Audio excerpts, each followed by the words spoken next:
Bonjour à tous, ici Shrita. Est-ce que la saison 4 de The Rising of the Shield Hero mérite d'être regardée?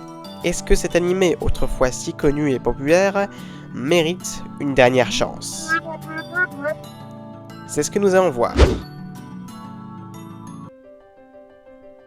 The Rising of the Shield Hero est un animé sorti en 2019.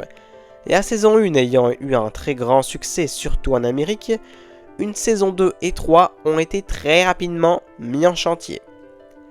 Mais comment est-ce que les choses ont-elles pu déraper?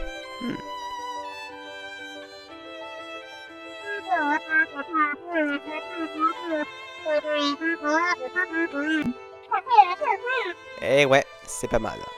Mais à quoi est-ce dû exactement? Entre 2019 et 2022, il y a eu un petit truc qui s'appelle... Cela a forcément eu un gros impact sur la production, mais je ne pense pas que ce soit tout. En effet, vous connaissez Made in Abyss? Si vous n'êtes pas au courant, Made in Abyss a été créé par Kinema Citrus. Et il faut savoir que les équipes de The Rising of the Shield Hero et de Made in Abyss sont les mêmes. Ouais. Mais...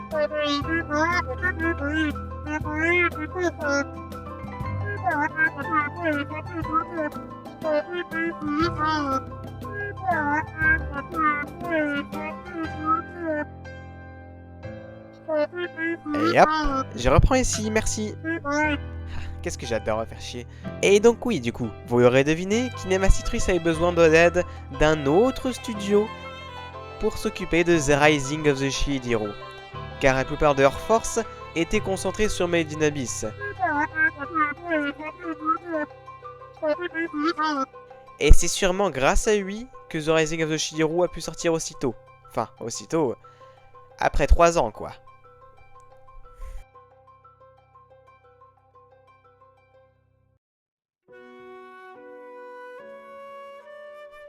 Made in Abyss et 3 ans d'attente.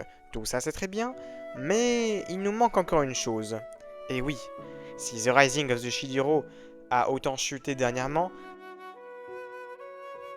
ou du moins en 2022, c'est tout simplement dû à l'arc adapté dans cette saison 2. Le fameux arc qui n'a pas plu à beaucoup de gens. Enfin bref. Cependant, il y a malgré tout eu une saison 3. De ce que j'en ai vu, les gens pensent que c'était mieux que la saison 2, mais pas aussi bien que la saison 1. Cependant, elle a quand même beaucoup plu au Japon. Comment dire? J'ai apprécié. Mais j'ai trouvé quand même qu'il y avait quelques problèmes.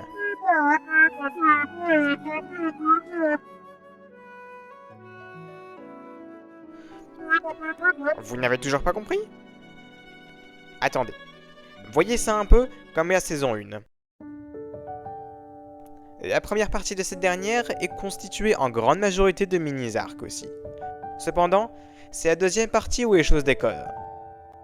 Vous l'aurez compris, la saison 4 est en réalité plus une partie 2 qu'autre chose.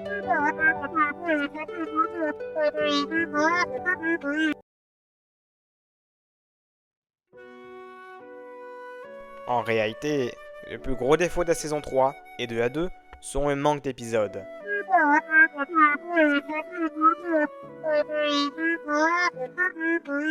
The Rising of the Shield Hero est le genre d'histoire à avoir un rythme assez lent, avec beaucoup d'éléments qui favorisent la construction de l'univers.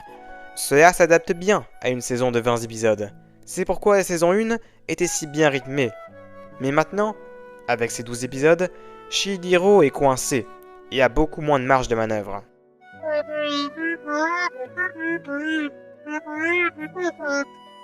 Enfin bref, je parle, mais du coup, devriez-vous regarder cette saison 4? Je pense que j'ai été assez clair maintenant, mais... cet anime mérite une dernière chance. Aujourd'hui, avec le recul, il est évident.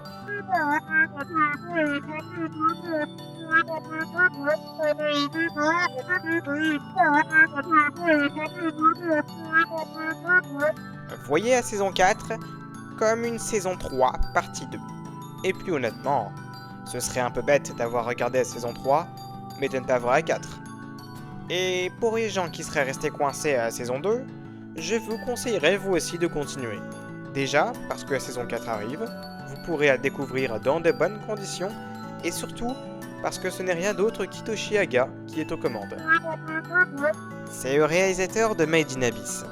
Et oui, rien que ça. Mais il est aussi le réalisateur de la saison 3 de The Rising of the Shield Hero, et de la 4. Donc honnêtement, c'est très prometteur pour la suite. Et rien qu'en voyant les trailers, on peut voir que l'équipe derrière cette saison 4 s'est clairement défoncée.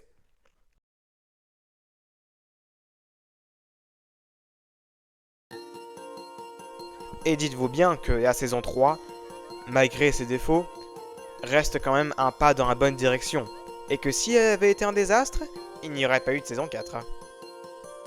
Ça, et aussi que la deuxième partie de la saison 2 est meilleure que la première. Enfin bref. Ce qui est sûr, c'est que personnellement, j'attends cette saison avec impatience. Et je me demande sincèrement ce qu'on va avoir. Malgré tout, Shihiro reste un très bon animé, qui est une version bien plus audacieuse qu'un simple isekai. Parodiant ou critiquant certains de ses aspects les plus célèbres, Shihiro semble vouloir nous emmener quelque part. Et c'est avec cette saison 4 que nous découvrirons si cela va le coup ou non. Alors vas-y, Shihiro. Montre-nous la voie. Nous te suivrons.